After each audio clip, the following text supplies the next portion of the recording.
I have many journals and other papers written by that remarkable man. The most curious among them is the one treating of the visit of which you speak, to Karnstein. The tradition, of course, discolors and distorts a little. He might have been termed Moravian nobleman, for he had changed his abode to that territory and was, besides, a noble. But he was, in truth, a native of Upper Styria. It is enough to say that in very early youth he had been a passionate and favored lover of the beautiful Mircalla, Countess Karnstein. Her early death plunged him into inconsolable grief.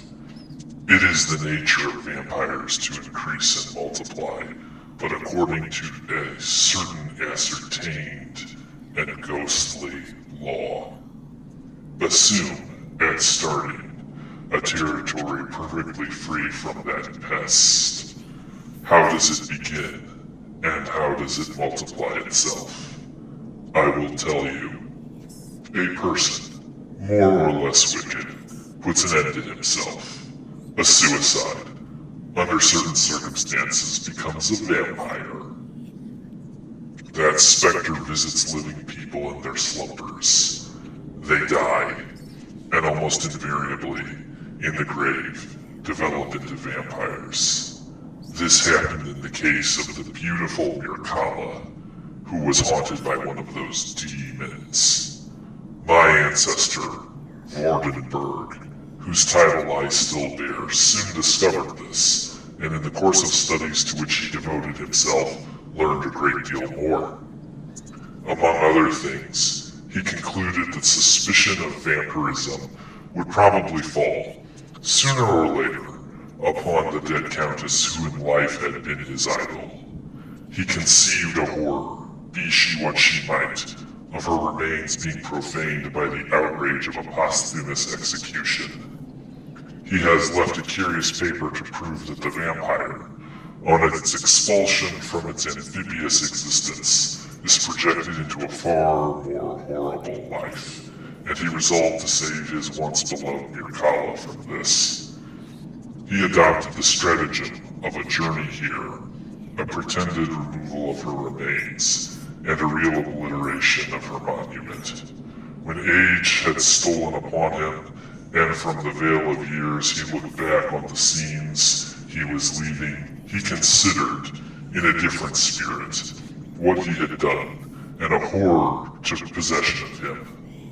He made the tracings and notes which have guided me to the very spot, and drew up a confession of the deception that he had practiced.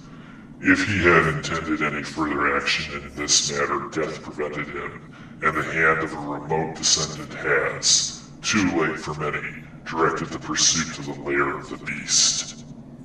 We talked a little more, and among other things he said was this. One sign of the vampire is the power of the hand. The slender hand of Mircalla closed like a vice of steel on the general's wrist when he raised the hatchet to strike. But its power is not confined to its grasp. It leaves a numbness in the limb it seizes, which is slowly, if ever, recovered from. The following spring my father took me on a tour through Italy. We remained away for more than a year. It was long before the terror of recent events subsided, and to this hour the image of Carmilla returns to memory with ambiguous alternations. Sometimes the playful, languid, beautiful girl. Sometimes the writhing fiend I saw in the ruined church. And often from a reverie I have started, fancying I heard the light step of Carmilla at the drawing room door.